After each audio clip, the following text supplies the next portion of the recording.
అందరూ ఎలా ఉన్నారండి? బాగున్నారా? నేను మీ సుకన్య. ఈ రోజు మన రెసిపీ వచ్చి కొబ్బరి హల్వా అన్నమాట.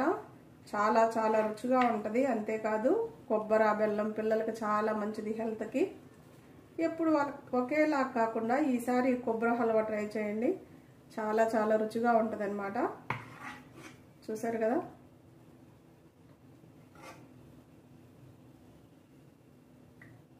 ఎలా ఉందో నోట్లో వేసుకుంటే వెన్నలాగా కరిగిపోయే కొబ్బరి హల్వా రెడీ.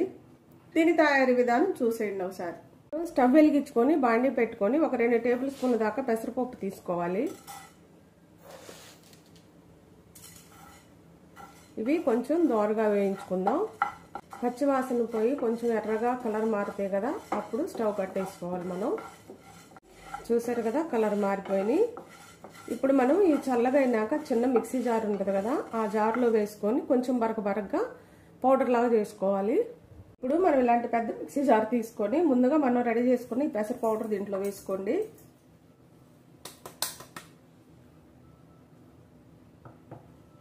ఇప్పుడు దీంట్లోకి 1 కప్పు పచ్చి కొబ్బరి తీసుకోండి. చూసారు కదా, ఈ పైన ఉన్న నలుపంతా తీసేసాను నేను. కావాలంటే మీరు అది ఉంచుకొని అయినా చేసుకోవచ్చు. 1 కప్పు బెల్లం తీసుకోండి. ఒక 2 యాలకులు వేసుకోండి. ఇప్పుడు ఒక చిన్న టీ గ్లాస్ నీళ్లు వేసుకొని దీన్ని మెత్తగా పేస్ట్ లాగా పట్టుకోవాలన్నమాట. చాలా మెత్తగా వేసుకోవాలి. ఇప్పుడు ఈ బాండీలోకి ఒక 2 టేబుల్ స్పూన్ల దాకా నెయ్యి వేసుకుందాం. ఇది మనం ఇంట్లో చేసిన నెయ్యి అండి, హోమ్ మేడ్ నెయ్యి. ఈ నెయ్యిని ఎలా తయారు చేయాలో మన ఛానల్లో ఉంది, కావాలంటే చూసేయండి. కొన్ని జీడిపప్పు వేసి వేయించుకుందాం. కొంచెం రంగు మారేదాకా వేయించుకోండి. జీడిపప్పు కొన్ని కొంత కలర్ మారిపోయింది కదా, కొన్ని కిస్మిస్లు వేసుకోండి కదా. చక్కగా 2 వేగిపోయినాయి. ఇప్పుడు గిన్నెలోకి తీసుకుందాం వీటిని. ఇదే నేతిలో మనం ముందుగా రెడీ చేసి పెట్టుకున్న ఈ మిశ్రమాన్ని వేసుకోవాలి.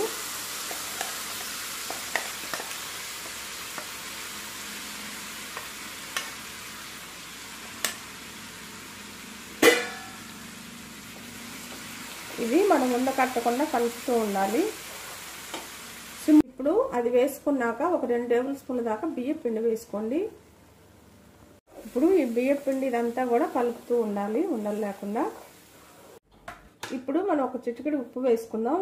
ఏ స్వీట్లోనైనా కొంచెం ఉప్పు వేసుకుంటే బాగుంటుంది, చాలా రుచిగా. ఒక చిటికెడు చాలు. ఇప్పుడు ఒక టేబుల్ స్పూన్ నెయ్యి వేసుకుందాం. మళ్ళీ ఇలా దగ్గరికి వచ్చింది కదా, ఇంకొక టేబుల్ స్పూన్ దాకా నెయ్యి వేసుకుందాం. మళ్ళీ దీన్ని కలపాలన్నమాట బాగా. ఇది మళ్ళీ బాగా కలుపుతూ తక్కువ మంట మీద ఉడికిస్తూ ఉండాలి.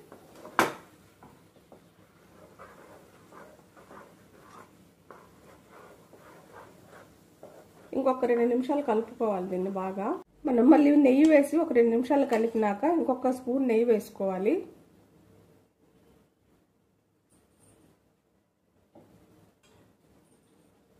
దీన్ని కూడా బాగా కలుపుదాం ఒకసారి.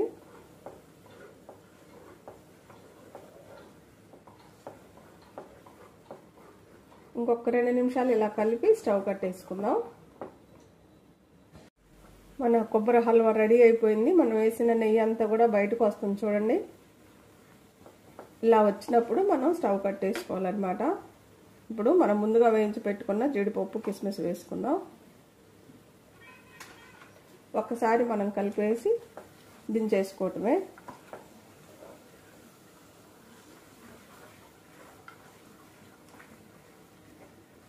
కమ్మని హల్వా రెడీ అయిపోయింది. ప్లేట్లోకి తీసుకుందాం.